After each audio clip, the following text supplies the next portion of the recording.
Good morning. Sometimes it feels like not that much is changing. And then, sometimes, it happens all at once. Please, Nicola. She's off. In my head and in my heart, I know that time is now.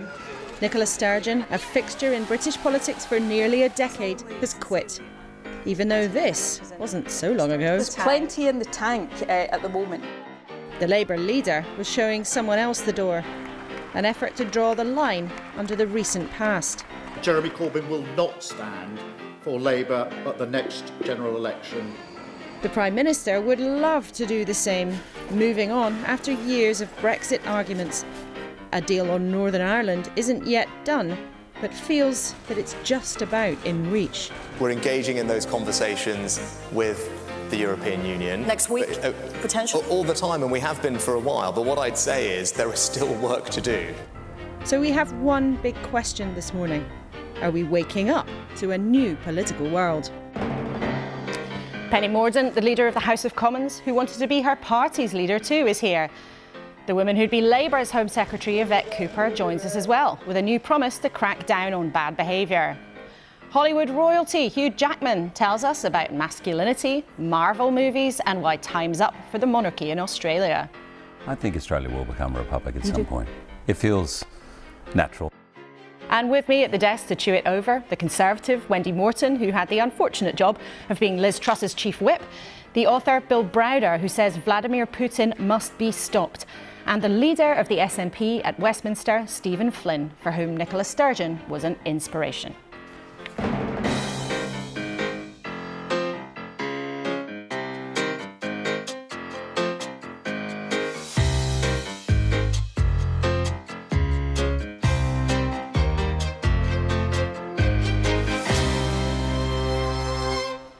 Hello and thank you for being with us. It's another busy morning. And Rishi Sunak will be waking up to more helpful advice from a former Prime Minister. Last time it was Liz Truss on tax. This morning, Boris Johnson. Well, sources close to him at least, enjoying telling the newspapers that Brexit must not be watered down, just as Number 10 hopes to have a deal over Northern Ireland in the next few days. Let's take a look at those front pages. That story's on the front of the Sunday Telegraph.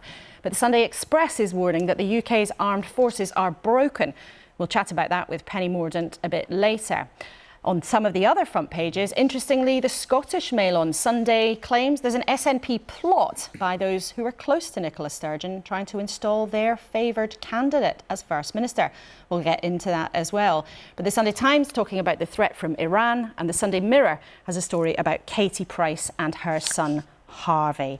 Now, Stephen, you've said that Nicola Sturgeon was your inspiration. You lead the SNP in Westminster, but when did you hear she was actually going to quit? Yeah, Nicola was indeed an inspiration for myself and for so many others. I found out very early on Wednesday morning what was to come that day, and like everyone, I was very disappointed. And what did you feel? I mean, disappointment, surprise, shock? Had there been any discussion in the party about it? Yeah, shock, disappointment. I was gutted, to put it simply.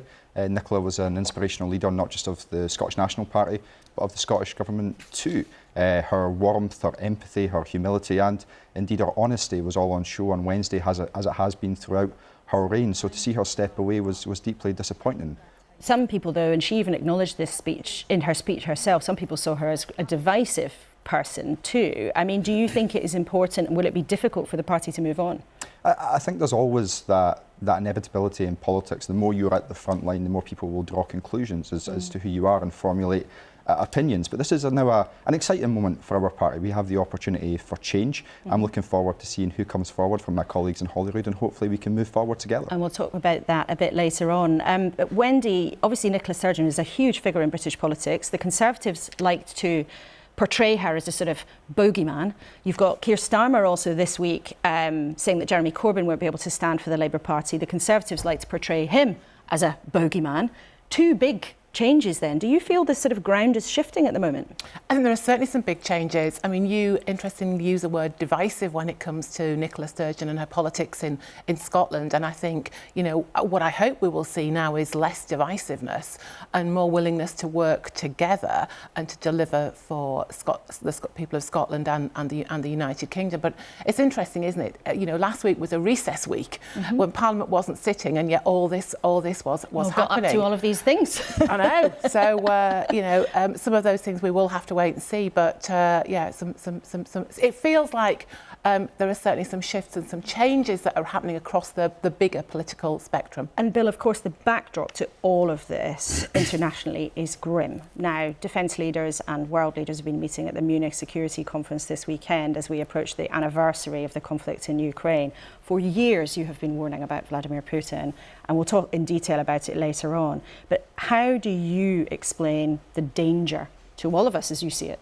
Well, Putin has stated it clearly that Ukraine is just his first stop. This is a war not just with Ukraine, it's a war with the West. He has nuclear weapons. He is saber rattling. He's telling us his intentions, which are bad, and we have got to do everything possible to contain him. And at this point, the Ukrainians are doing all of the really bad work, the dying on the battlefield for us. And we should do everything we can to help them. OK, well, we'll ask you more about that a bit later in the programme. Plenty of hard work and some fun ahead for you three a bit later on. And of course, we want to hear from you too, as ever. What difference do you think this week has made to our politics? You can get in touch. Send us an email, Kuenssberg at bbc.co.uk. And if you're social media inclined, you can use the hashtag BBC Laura K. Now, with so much shifting, as Wendy's just been saying, we'll hear in a second how the government answers all of that. But first of all, let's talk about ministers' concerns over how the police have been investigating the case of the missing woman, Nicola Bulley, in Lancashire. The Home Secretary asked the police to explain why they decided, unusually, to release information about her private life. Penny Mordaunt is the leader of the House of Commons now, and formerly, Penny, you were Minister for Women. What did you think when you heard what had happened, that the police had released this kinds of information about Nicola? Well, I think it's quite shocking, and I think that both the Prime Minister and the Home Secretary are right to raise concerns about this. I mean, the first thing I felt was for her family. I mean, it's bad enough having had your loved one go missing, but to have had all the additional drama that's accompanied this very tragic case is horrific. And I think it really does grate with a lot of women, and we have to put up with all kinds of sexist behaviour in all kinds of settings. And I think to have it play out in this kind of environment is why people are so upset. Do you think then that was part of this? Do you think that the police have displayed sexism in the way that they've dealt with this case? I think that they clearly were motivated to try and explain why this case is a complex one. But I think there are serious questions to be asked about why they wanted to reveal particular And there is a information. review into that, which the Home Secretary has asked for, but it's an internal review, so Lancashire Police are essentially marking their own homework. Would it be better if an independent figure took that on? Well, I think the most important thing in this is that they find her. That is what all efforts should be focused on, and I just hope that family gets some peace soon. OK. Let's talk then about defence and what we've just been discussing with Bill Browder, that threat from Vladimir Putin as we are a year now into the conflict in Ukraine. Now, you were Defence Secretary. I know you care passionately about defence. If we are in such a dangerous moment, as Bill Browder has just said, why can't then the Defence Secretary get the money that he wants? Well, we're coming up to the budget, and if you remember in the autumn statement, the Chancellor said that we would be increasing defence spending. And I would say to anyone that is worried about this, look at what the Prime Minister has said. Look at what the Chancellor has said in the past. In fairly recent history, he was wanting to hike defence spending to 3%. And Ben Wallace has never been shy in saying what our armed forces need. We have always protected defence spending, even in the nightmare situation we inherited in 2010. And I'm confident we will do so in the future. The newspapers right now are full of warnings from former generals, one of them telling the Express this morning that our forces are broken, questioning our ability to defend ourselves. Defence has had a real terms cut over the last few years, even though the budget has been creeping up. And then we have this contradiction of Rishi Sunak standing on a stage in Munich yesterday saying to the world, we have to double down. Now, wouldn't it be better if that meant significantly more money for defence? Well, we'll have to see what Jeremy Hunt says in the budget. But we have made commitments that we are going to increase defence spending. And there's the operational budget, which will come from the Treasury. But we also have to keep the core defence budget strong. The task that Ben Wallace has is not just keeping everything going and obviously supporting Ukraine.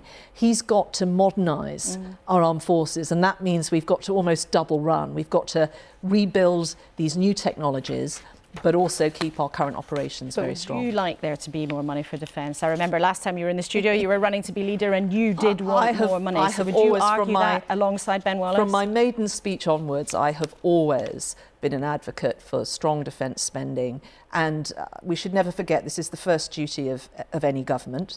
It's a critical time, as the Prime Minister said. We now have to give Ukraine the tools to finish that job. We're going to be giving them more support than we have and the long whole range time last year, time. in just the next few months. We have to do that, and of course we're going to be ensuring that we have the resources to do that. And should that include fighter jets in your view? I know the Prime Minister said nothing was off the table, but then the signals of it happening actually have been not strong. Should it include fighter jets in your view? Nothing is off the table. The Prime Minister's asked the Defence Secretary to look at all the asks that the Ukrainians have made of us. We are doing a huge amount, and our focus is, yes, the immediate future and ensuring that Ukraine can have victory swiftly, but it's also about the long term as well. But as a former Defence Secretary, is it your view that they should get fighter jets? Well, I think we've got to look at what capabilities are going to be useful to them now. We're doing a huge amount in terms of training pilots. We are also looking at what other nations are doing. It's not been taken off the table, but I know that the Defence Secretary is looking at what is going to be useful now, as well as looking at helping them plan the shape of their armed forces in years to come. Okay, let's talk about Brexit. Now, we know that Rishi Sunak is beavering away trying to get a deal with the EU to fix the problems with the special arrangements Northern Ireland got to guarantee against having a closed border on the island of Ireland, the so-called protocol we've all talked a lot about over the years. You were part of Vote Leave alongside Boris Johnson. Is it annoying that he's trying to stir things up and get involved in this debate? Well, I don't think this is an entirely unhelpful intervention. I mean, I think the Prime Minister would give credit to his predecessors for enabling us to get this far. We have the bill and the command paper that was produced at the time, and in part it is because of that we are now able to have these negotiations, and the EU is talking about things that previously it said it wouldn't talk about. So it's not unhelpful for Boris Johnson to be saying to Rishi Sunak, you better not water down my Brexit deal, you better not drop my bill, just at a sensitive time when he's trying to get something over the line. It's a reminder to the EU, the bar that they have to get over. But ultimately, it's not really about what Boris Johnson or any members of the House of Commons think about a deal. It's what the people of Northern Ireland think about it. But it is for Rishi Sunak, because if he gets a deal, you, Boris Johnson, are going to have to vote for it in the House of Commons. So it is about the party. We don't know yet, Laura, what is going to emerge from these negotiations and what will then have to follow. I hope they do arrive at a deal, but the deal has to work for all communities in Northern Ireland. And if it doesn't, then it's not going to work.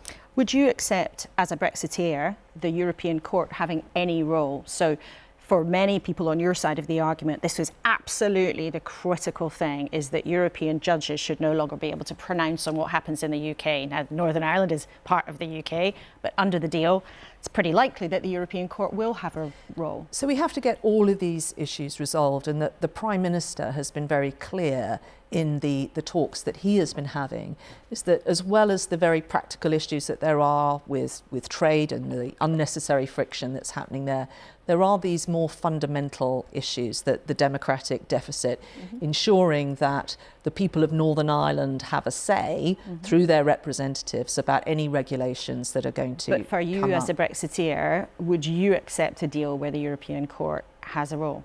Well, again, Laura, it's not about me. It's about the communities in Northern Ireland and particularly the 7 tests the DUP have set out, which don't explicitly mention the court, but clearly they're wanting to protect the integrity of the United Kingdom, and they're also wanting to be able to have a say over any future regulations. Those are the tests this has to pass. If this deal does not pass those tests, it won't work. It's as simple as that. And that's an interesting thing. So from what you've just said, you believe it's impossible to get a deal here unless the DUP is absolutely happy. All communities in Northern Ireland, this deal has to work for all of them. This is why this is difficult, Laura. This is why we've still got a lot of hard work to do, but we have made considerable progress, and I'm not close to the negotiations, but I've been encouraged by what all parties have been saying, and all credit to the Prime Minister, the Foreign Sec, and Chris Heaton-Harris. But just to be specific, though, in your view, if the DUP don't like it, there is no way that somehow the deal could be done. It has to. The whole point of this is it has to work for the people of Northern Ireland. Everything else and what my colleagues might say and what they might do in a hypothetical vote, that is irrelevant unless it works for the whole of Northern Ireland. Okay. We've talked this morning already a bit about how, politics is shifting around a bit, and this tricky bit of Brexit might, you hope, be sorted. Nicola Sturgeon's off. Jeremy Corbyn's not going to be able to stand for the Labour Party. The Tory party's losing rather a lot of things that you used to sort of campaign against or that used to pull you together. Do you think your life's just got harder as a party? Look, I think there are some opportunities in the changes that are happening. There's an opportunity for Scotland, I hope, and I wish the SNP well during their leadership contest, but I hope that this will mean the Scottish Government actually start to focus on the issues that matter to the people of Scotland. That is an opportunity, and I would encourage all the candidates in that leadership contest to talk about those real issues and start taking responsibility for the authority that they have. We have a comparatively new Prime Minister, although he's done a lot since he's been in office. I know he is very focused on setting out the vision he has for the country, but he understands that we have to get some pretty fundamental things sorted first. That's why he set out those 5 priorities, and that's why we're focused on those. Well, it's interesting you mentioned that, because the last time you were here, you were hoping to get that job, and you say Rishi Sunak is still new in the job. But for a lot of people in your party, they look at him, they look at the polls, there's no budge, there was no evidence even of the tiniest of honeymoons. If you'd won, do you think you'd be doing a better job? Look, governments and prime ministers are not tested in the good times. They're tested in tough times. They're tested midwinter, mid-war, mid-term. That's where we are now, and in the middle of recovery from a very severe pandemic. We are up against it, but actually, I think the British people and my party are at our best when we're up against it. And make no mistake, Laura, I've just finished a tour in the West Country, and I've been visiting businesses and all sorts of community groups, but I've also been visiting our activists and our associations. We are resilient, and we are completely focused on serving the needs of our country. And if you had to give marks out of 10 for your confidence that the Tories could turn things around, what would it be? I'm going to be very confident, Laura. I will say 10 out of 10, and the reason for that is that I have seen the Prime Minister in action. I've seen how hard members of his cabinet are working, people like Steve Barclay, for example. You're going to start to see those numbers on health go the right way very shortly. We know what's required. We know what people are worried about. It's about access to healthcare. It's about stopping those boats, and it's about getting our economy back on track. Okay. That's what we're going to do. All right, a testing list of targets for the government of Penny Morden. Thank you very much for coming in. It's great to have you in the studio. Well, she said the Conservatives were up against it, but let's see what our trio at the desk made of that. Wendy Morton is a former Chief Whip and Conservative MP. How difficult do you think it's going to be to get a Brexit deal on Northern Ireland, if there is one, through the party? Look, I think, as Penny rightly acknowledged, it's important that we recognise the work that has happened today and that is ongoing. But I think equally it's important that we don't underestimate the challenge in getting it through. I think it is about making sure that the deal, that all parties are happy with that, or can live with it in Northern Ireland, the communities, also the business as well, because this is about trade.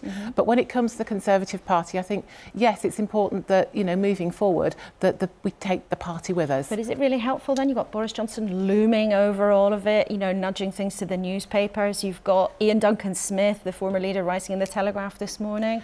I think we have to remember that we have had a referendum. It's important that we recognise that referendum, whichever side of the argument we're on. I'm a Democrat. I was on the Remain side of the argument. My constituency is strongly Brexit, so I'm very, very attuned to that. But we have to have something that works and that takes all the communities and takes our party with us. And it's important that we don't lose sight of that. I mean, if it had been easy, it would have been done by now, I'm sure.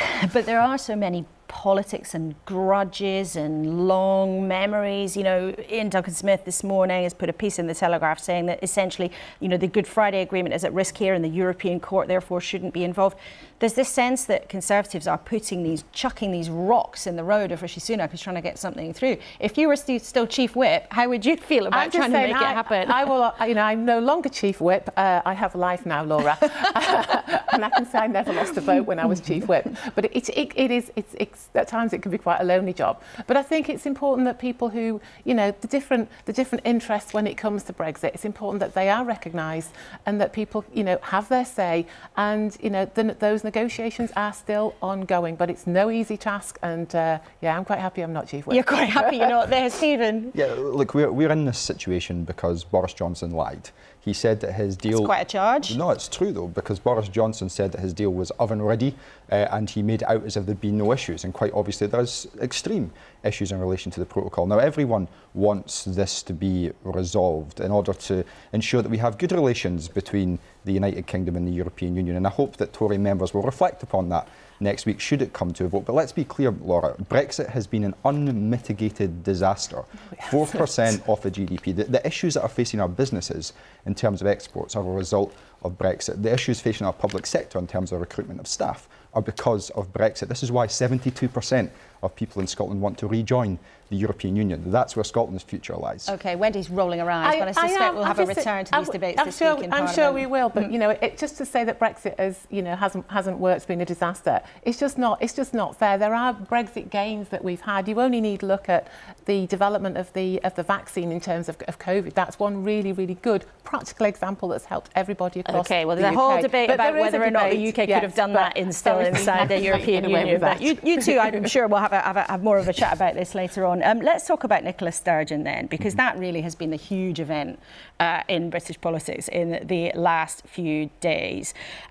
Two contenders have now gone out there and said that they'll run, and we can show the audience images, first of all, of Humza Yousaf, who's the Scottish Health Secretary, and also Ash Regan, who was part of the SNP frontbench but quit over the controversial gender reforms. Stephen, the interesting thing about this is, despite Nicola Sturgeon's many successes, she wasn't very good at making a succession plan, was she? There's no obvious contender. No, I would contest that, and I would contest that wholeheartedly, because if you actually look at Holyrood, what we have is a number of individuals who have many good skills. They're excellent communicators. They've got extreme experience of being in government in difficult times. And of Who's course, standing out then for you? Well, I'm not going to pull my views out of the hat at this moment in time. I'll see who comes forward. There's still time for more people to come forward. But what I want to see from them is a clear plan in terms of how we approach becoming an independent country. I want them to outline how they intend to deal with some of the challenges that we face at home, because there is understandable challenges at home, and they need to do that, and they need to do that in the fullness of time. Let's look at what it might mean for politics wider. So John Curtis, the polling guru, has told The Sun this morning, he's got his giant calculator out, and he reckons that actually Nicola Sturgeon's departure might give Keir Starmer a majority of 25. It's a gift for Labour, isn't it, her going? Absolutely not. And if you look at the poll which came out last night, the first poll on the back of Nicola's departure or announcement that she'd be leaving office, it showed that the vote for the SNP was sitting at 43%. just a little bit, a tiny little bit down from where we were in 2019. All that's happened is the Labour Party has replaced the Conservatives in second place in Scotland. Now, I know that many unionists want to think that the SNP are going to go away now, but I've got a message for them. We're not. We want Scotland to be a healthier, fairer and more equal place. We want to utilise our energy resources to deliver for the people of Scotland. It's absurd that in an energy-rich nation, the people of Scotland are fuel poor. We can solve those problems. We can rejoin the European Union as an independent nation. And we're just getting started, Laura. We're just getting started. Well, we will see. Well, the campaign for the leader is getting started, and hopefully we'll have some of the contenders in the for that job in the studio in the next few weeks. Now, Bill, of course, we raised with Penny Mordaunt what is going on with Ukraine, how Western leaders are taking on Putin or not taking on Putin. The UK's had this astonishing period of domestic political turmoil, but internationally, how do you think the UK's reputation is faring? I think that the UK has been a big leader in this international support for Ukraine. Boris Johnson started out by, I think he was the first Western leader to really sort of raise the flag and say we need to stand behind these people, and Liz Truss and now Rishi Sunak. The thing which, she didn't say it, but she might as well have said it, which is that we're going to supply jets to Ukraine. Do you think that will happen?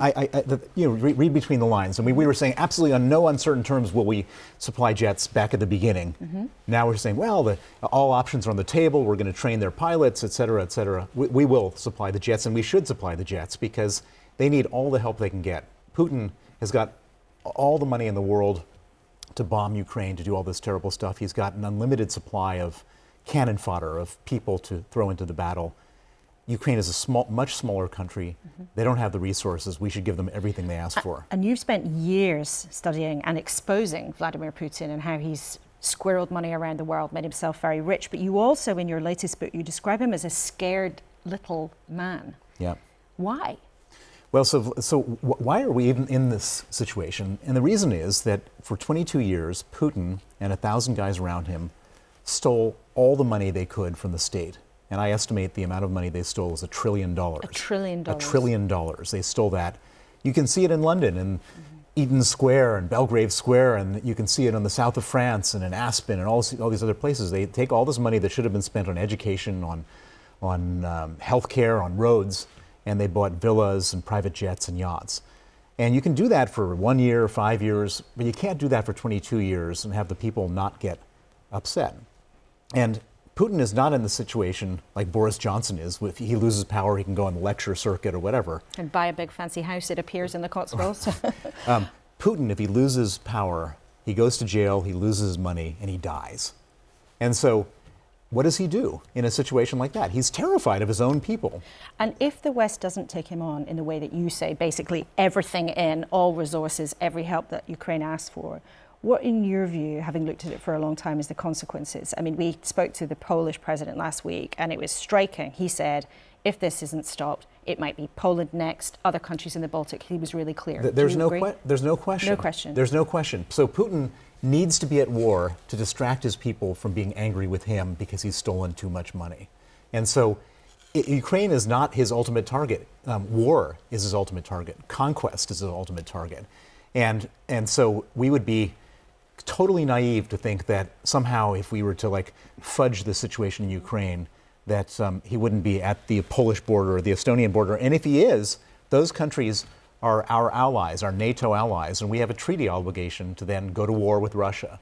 And if we want to avoid a war with Russia, which I think we all do, we should do everything possible to give the Ukrainians the tools so they can fight the war and win. Well, huge pressure on Western leaders from what you say. And Bill, your new book, Freezing Orders, is out now, I believe.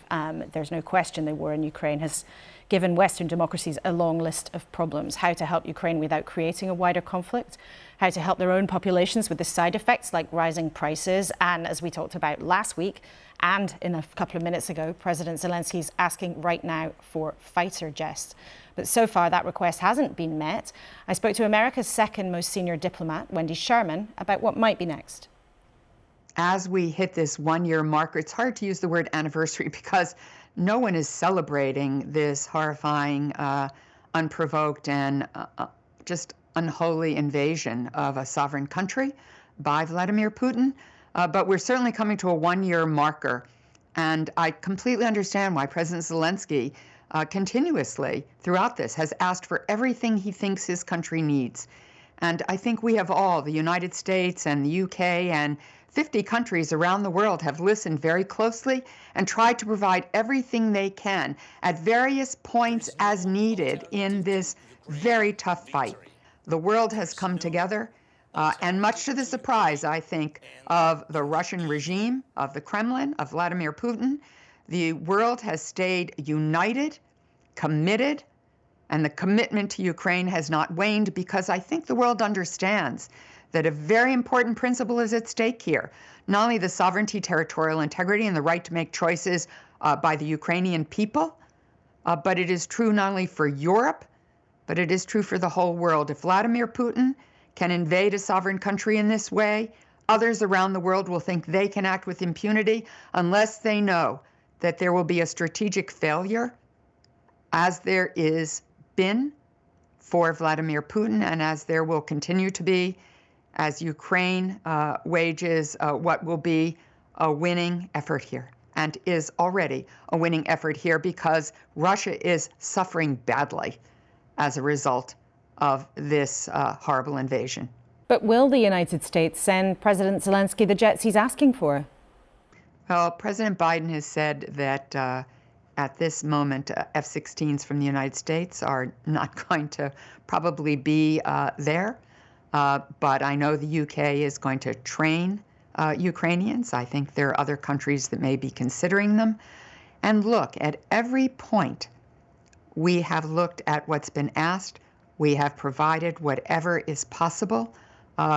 We completely understand the requests by the Ukrainians, and the entire world has tried to fulfill them. Obviously, on both sides of the Atlantic, we've been watching with great interest these Chinese spy balloons. Has this been happening for a long time, or is it something new? We have told countries around the world that our understanding is this has gone on for a bit of time. Exactly how long we'll leave to others to think through. But it has not just been across the United States, but other countries as well. I do think that we've been very clear about the actions that we've taken, but I want to say to your listeners and to the whole world that we understand that the People's Republic of China and the United States of America are two great powers, that we need to have lines of communication, which we kept throughout this unfortunate time.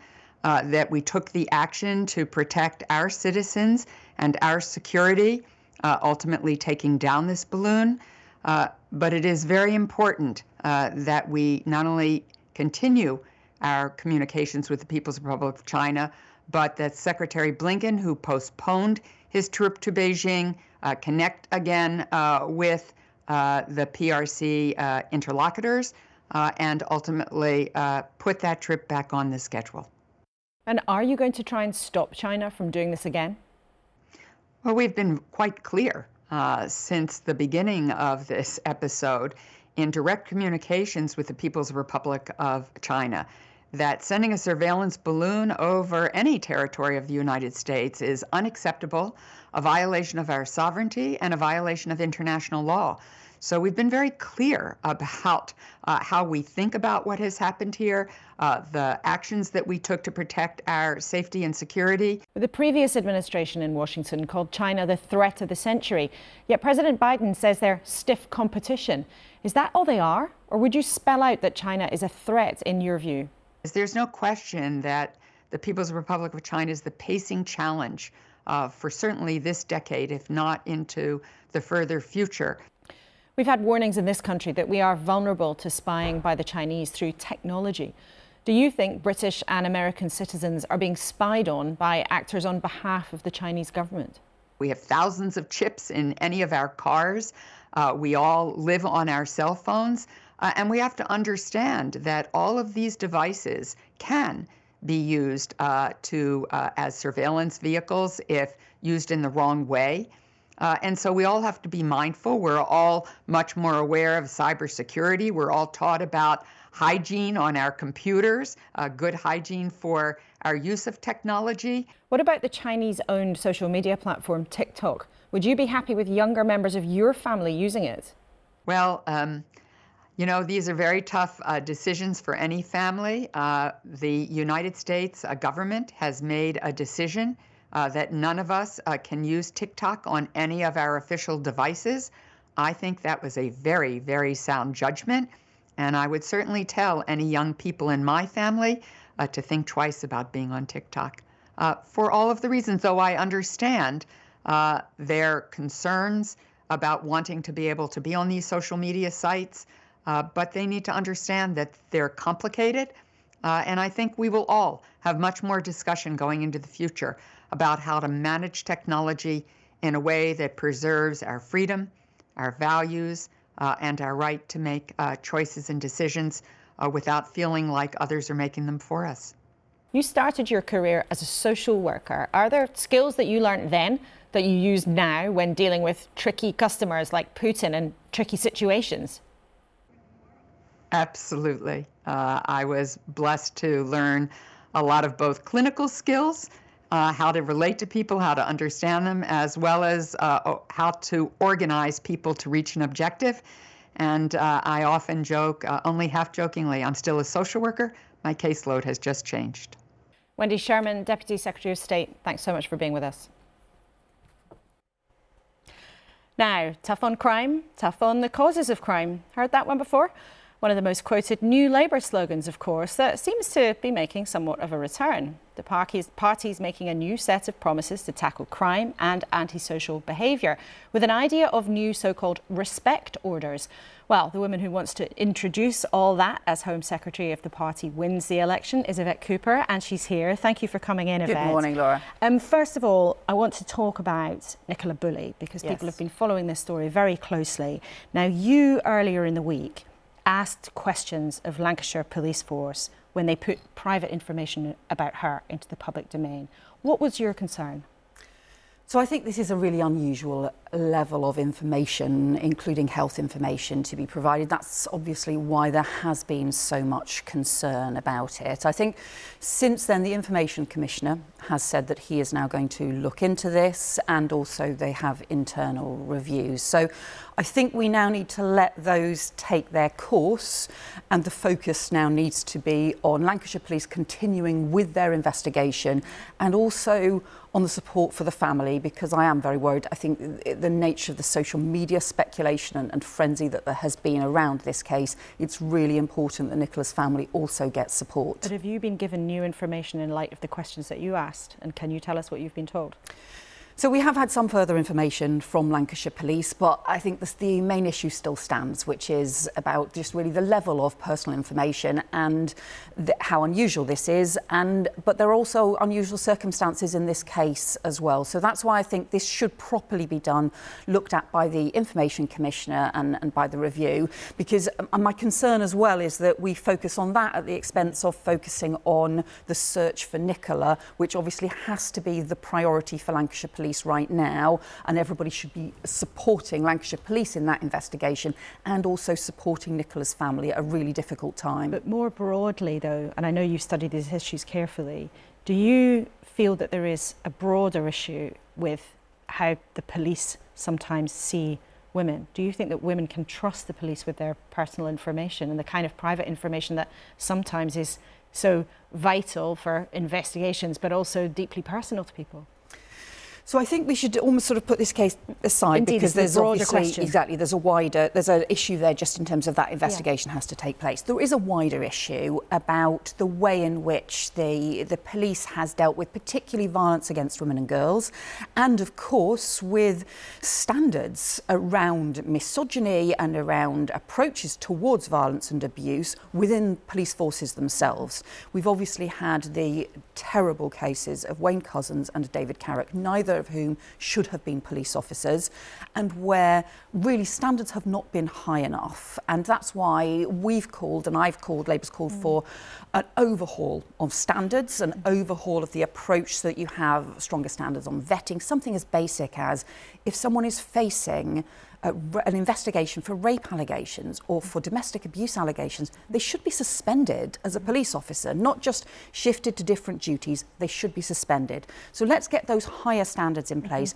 There are officers across the country who are doing amazing work to tackle violence against women and girls, to support vulnerable women, and to do really good work, but that is being undermined unless you have those strong standards in place. And you think there is a problem there. Now let's talk about some of your new plans on tackling antisocial behaviour. Now you have a plan for so-called respect orders. Now do we really need another tool? Because there are criminal behaviour orders. There used to be ASBOs under the new Labour government. What's the point of having another tool, another announcement? So we need three things. We need stronger prevention work. We need more police officers, particularly neighbourhood police officers on the beat, and we're proposing 13,000 more neighbourhood police officers and PCSOs across the country. And also we need the stronger stronger enforcement against the repeat antisocial behaviour and abuse that is dragging communities down and making people's lives a misery. And just to give you an example of an area where really the Conservatives have weakened enforcement and it's been damaging, and the respect orders would help. I spoke to an officer who has somebody who has been causing havoc in a town centre, including intimidating people, particularly intimidating women, some drunken behaviour, also abuse of shop workers. The council and the police want to be able to ban this individual from the town centre. He's preventing people going shopping and feeling safe. But at the moment, the antisocial behaviour injunction that the Conservatives brought in, they can't arrest him if he's banned and if he still turns up. They haven't got that power of arrest, there's no criminal sanction. So what our respect order would do is give those police officers the tools. If you've got that repeated antisocial behaviour by adults that's causing havoc, you need to be able to take the action, because it is just unfair on the local community. But when you look at it, and that sounds like a terrible situation, but when you look across the piece, actually the latest information from the Crime Survey of England and Wales, which is a huge piece of work, actually suggests that incidents of antisocial behaviour are going down. Now, isn't there a risk that by doing this, okay, it gets you a headline, but doesn't it actually risk demonising some people around the country? That's what happened with ASBOs, and it almost became a sort of badge of honour from some people who like to cause trouble, but also it criminalised many people, perhaps unnecessarily. Well, these respect orders will be targeted at adult repeat antisocial behaviour that is causing havoc, causing a misery. So we know from talking to police officers, council enforcement officers across the country that there is a gap. The way in which the Conservatives weakened the powers means in that town centre example. They would dispute that, but that's as you see it. But it really is. And, you know, there'll be plenty of police officers across the country who would say the same thing. It is targeted, and antisocial behaviour in town centres, I think, is a particular problem. There's been a 30% increase in the vandalism and criminal damage affecting town centres in just the last year alone.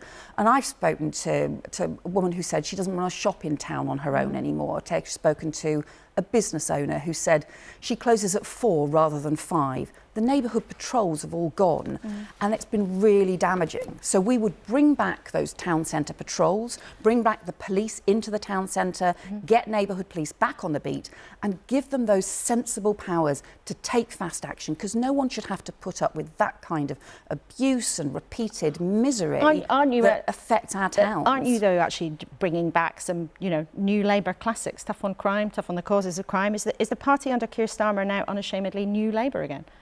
On tough on crime, tough on the causes of crime was right then and it's right now. And at the moment, the Conservatives are doing neither. So is Keir Starmer's Labour Party new Labour? Well, on that particular tough on crime approach, then we are unashamedly saying, look, you've got to do both prevention and tackle crime. Now, you've also got to deal with the new issues, so fraud and new technology and some of those challenges. So you've got to move on to what the new challenges new Labour, because some people who voted for Keir Starmer in the leadership contest a few years ago, when he promised essentially to keep most of Jeremy Corbyn's agenda, some of them might, perhaps quite rightly, be quite cross to hear you sit there and say this morning, yeah, we're unashamedly new Labour. Well, what we're saying is we're going to deal with the challenges that the country faces now in the 2020s. Those are very different to the kinds of issues that we faced in the 1990s, in the 2000s. There'll be some things, though, that we did when we were in government that actually we should be pursuing again, and that was one of those, getting neighbourhood police on the beat. Okay. Okay. There'll be other areas where actually we want to do things differently, for example, on zero carbon, and for example, and that's the a windfall new challenge tax, with exactly. a new plan, The and new I'm challenges. sure we'll talk about that a lot in the next few months. I'm the sure. issues that the issues that we deal with now. I just finally want to ask you about Ukraine. Of course, the backdrop to everything at the moment is the conflict, but you and your husband have been one of the many thousands of families across the country that's actually taken in a family, some refugees. You have Ava and Katerina, mother and daughter, who've become, I think, part of your household in Yorkshire. Have you talked to them about the anniversary of the conflict? What will you be marking it in any way? Or what have they brought to your family, perhaps? Yeah, it's really hard. We have the mum and two children staying with us, and their friends staying just around the corner. And the thing that was really the hardest listening to them talking about it was describing how they had to leave. And the bombardment started and they left within 20 minutes and had to flee their home. And so, you have a teenager having to pack everything into his bag, just such a rush. All of the things that they and countless other families went through as a result of Putin's illegal war. And they're such an impressive family. We've got these two families just around the corner.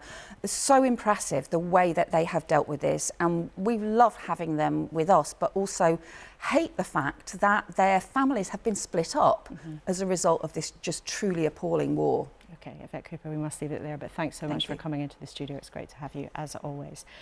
Now, last week I promised you a Hollywood megastar, and I like to keep my word. So the actor Hugh Jackman dropped by the studio this week. We talked about his Marvel movies, masculinity, and his new film, The Son, which tells the story of a father and son in real distress. And it was filmed during the claustrophobia of lockdown. Here he is. It was a hard shoot, it was an intense shoot, but I have such memories of warmth about it, because we really had to rely on each other.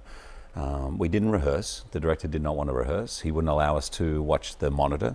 So we were in a kind of bubble, and we had to kind of just let go and trust each other. I knew that this was a part I knew how to play. I understood the emotions. I understood that battle of someone who's probably doing too many things at once, but feeling that they've got everything under control and they can handle everything. It's a little similar to me, and trying to balance every part of their life. Making such a personal project, now you've opened up and you've said you're finally, you used the word finally, having therapy to explore some of the issues that you had with your own mother. Can you tell us about that? Well, it's not really that I'm exploring issues with my mother. I guess I'm exploring issues within myself. It was something that I had never done, and I thought, why wouldn't you? What's my reticence? Why am I holding back? Why wouldn't you think, I mean, I have an acting teacher, I have a singing teacher, why wouldn't somehow emotionally or through your life or the things that are going on in your life, why wouldn't you get help? And so I did, and it radically changed things for me. Understanding of why I do certain things, why I think in a certain way, why there's certain patterns in my life, why it's so hard to break those patterns. And I guess I unraveled it a little bit, and that's probably, hopefully it's a good thing. In what kind of ways has it changed you? I mean, just this interview. I don't think I would have done this interview 2 years ago. I wouldn't have said what I just said. I would have thought, oh no, that's not something worth sharing, don't share that.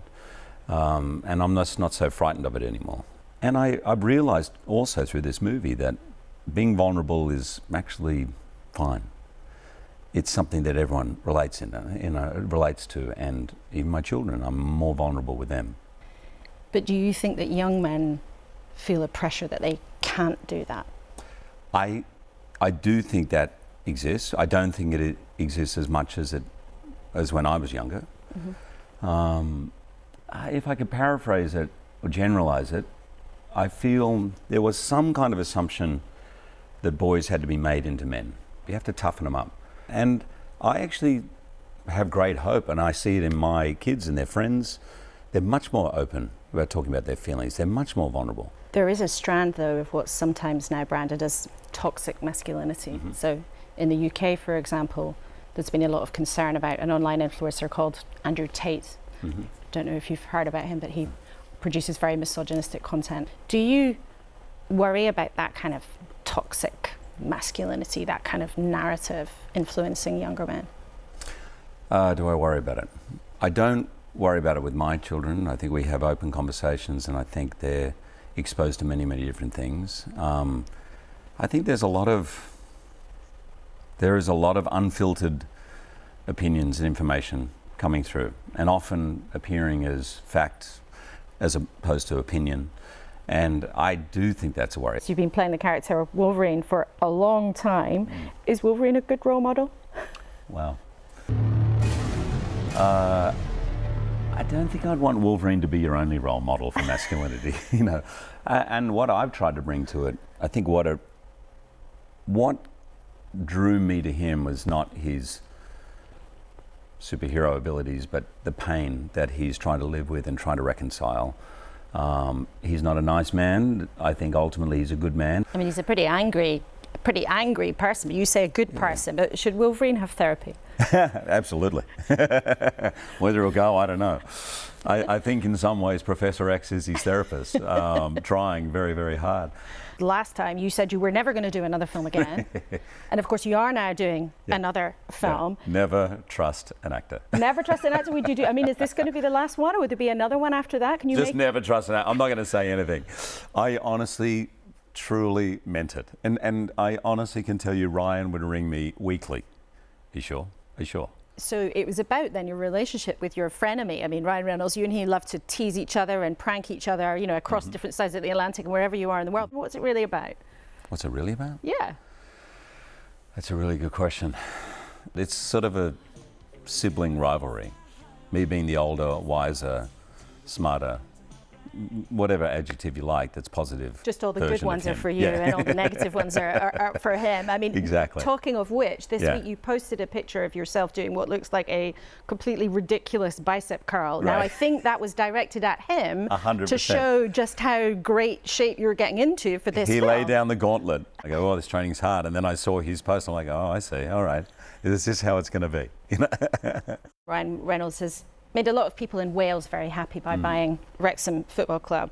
Would you be tempted to buy a sports club? Man U's up for sale in the UK. I will admit to you that when Ryan bought that team, I did get more than one offer from rivals to that team for £1 to come in as a co-owner. Really? And that did seriously tempt me, just sort of, but I thought... From who? You must tell us, come on, it's only telling me. I can't tell you. But Michael B. Jordan I was with last night, and he's a co-owner of Bournemouth.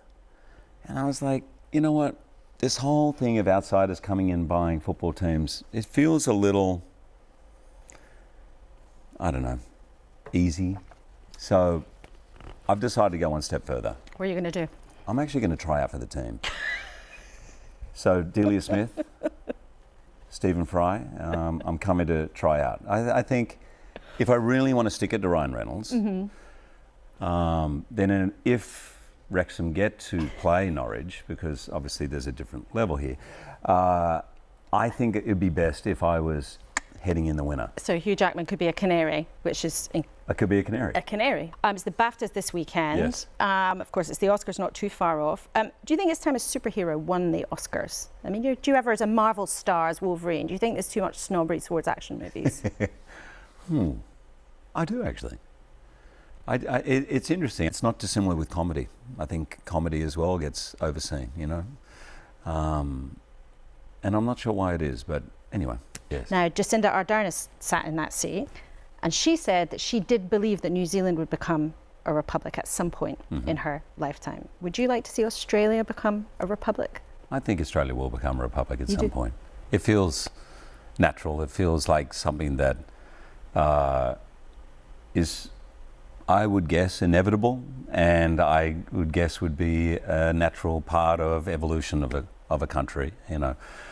Obviously I'm a British citizen as I am an Australian citizen. I don't know if people know that, but I am, and my parents grew up. My father made us stop doing whatever we could to watch in 1981, to watch the wedding of Lady Di and Prince Charles. We had champagne, so I grew up with a lot of that. I've met the Queen on several occasions, the Queen Mother and Prince Charles, and I've met them, and I see and feel a real genuine desire to be of service to the public, and I appreciate that and I admire it, and I only wish them the best. But you do think Australia will go its own way? I think it's inevitable at some point. Okay. Yeah. Jackman, thank you so much for coming in and for talking about such a range of different topics. My pleasure. Thanks. And you can see an extended version of that interview on the iPlayer now. Now it's nearly 10 o'clock. Our hour together has raced by like the very eventful last political week. This morning, I asked Penny Mordaunt if there was any way forward for a deal on the Northern Ireland Protocol that the DUP didn't like. The whole point of this is it has to work for the people of Northern Ireland. Everything else and what my colleagues might say and what they might do in a hypothetical vote, that is irrelevant unless it works for the whole of Northern Ireland. Okay. Penny Mordaunt there. Now, we've had a question from our viewer, Richard. We do read your emails, remember, and he wants to know, why did the SNP come on and only talk about Brexit and independence? So, Stephen, I'm going to ask you about something else.